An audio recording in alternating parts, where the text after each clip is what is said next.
السلام عليكم ورحمة الله وبركاته. من بعيد ممكن تشوفها مجرد مسطحات مياه هادية شكلها جميل وملون ويخليك تفتكر إنك قدام جنة طبيعية على الأرض، لكن الحقيقة وراها حاجة أعمق وأخطر من كده بكتير. البحيرات دي اتعرفت باسم البحيرات الملعونة لأنها مش مجرد مكان للسحر والجمال، لكنها كمان مليانة أسرار غامضة وأحداث مرعبة خلتها مصدر خوف للي حواليها. في ناس بتقول إن اللي يقرب منها ممكن يتعرض لموت غامض، وفي بحيرات تانية تسببت في اختفاءات جماعية أو حتى كوارث طبيعية مدمرة، وعلشان كده بقت أسطورة بتجمع ما بين العلم والغموض والرعب. وفي الحلقة دي هكلمك عن واحدة من البحيرات اللي عليها علامات استفهام كتير حوالين ظهورها المفاجئ والغريب، وهقول لك سر ظهورها المفاجئ والسبب الحقيقي لتكون المية فيها. أهلا بيك في كوكب الأرض. لو أنت أول مرة تشوفنا يا ريت تعمل لنا لايك وشير وسبسكرايب للقناة وتفعل زر الجرس علشان يوصلك فيديوهاتنا أول بأول.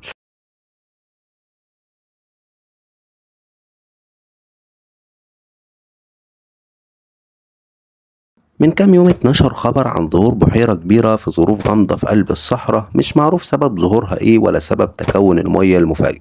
على بعد 300 كيلومتر من القاهرة، وبالتحديد في منطقة البهنسة، قرية تابعة لمركز بني مزار في محافظة المنيا، بتظهر واحدة من البحيرات الغامضة في ظروف غامضة غير معروفة.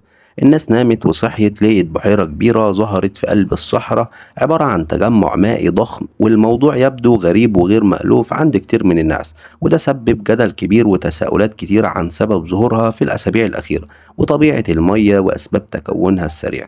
منطقة البهنسة واللي ظهرت فيها البحيرة لها مكانة خاصة عند أهل الصعيد، وده نظرا لأنهم بيطلقوا عليها البقيع الثاني أو بقيع مصر، لأن مدفون فيها حوالي 5000 صحابي و70 من الصحابة اللي حضروا مع النبي صلى الله عليه وسلم غزوة بدر. الناس بدأت تنشر صور للبحيرة على مواقع التواصل الاجتماعي مع تعليقات مختلفة ووجهات نظر وآراء كتير، وبعض الناس قالوا إن المياه دي مبروكة نظرا لأنها في منطقة البقيع الثاني أو بقيع مصر، وبعض الناس وصفوا البحيرة بالبحيرة الملعونة بشكل ساخر، وده بسبب ظهورها المفاجئ والغامض.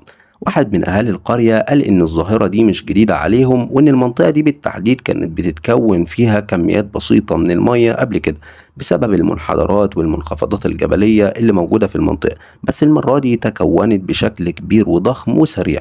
البحيرة اتكونت على مساحة 5 فدان، وعمقها متدرج لحد 30 متر، والمية فيها شديدة الملوحة وغير صالحة للشرب أو الري أو الزراعة، ونسبة الملوحة فيها 8200 جزء من المليون. الناس بدأت تنجذب للبحيرة وجذبت العشرات من الناس في الأيام الأخيرة، وبدأوا يزوروها ويلتقطوا صور تذكارية فيها. ده غير إن في 4 أشخاص غرقوا فيها، فالمحافظة أصدرت بيان تحذيري للمدنيين بعدم التعامل معها نظرا لخطورتها وملوحة المياه الشديدة.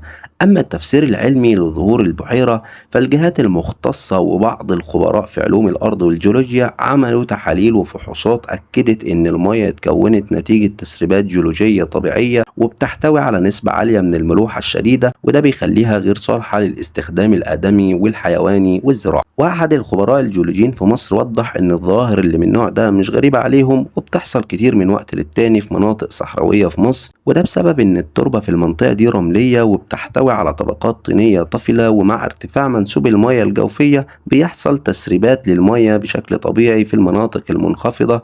وعلى الأرجح فالمنطقة دي كانت عبارة عن محجر قديم، فهي منطقة منخفضة. أما الملوحة الشديدة للمياه فده سببها احتواء الطبقات الطينية على كميات هائلة من الأملاح، ده غير مية الصرف الزراعي اللي بتزيد من تركيز الأملاح بشكل كبير مع عمليات التبخير.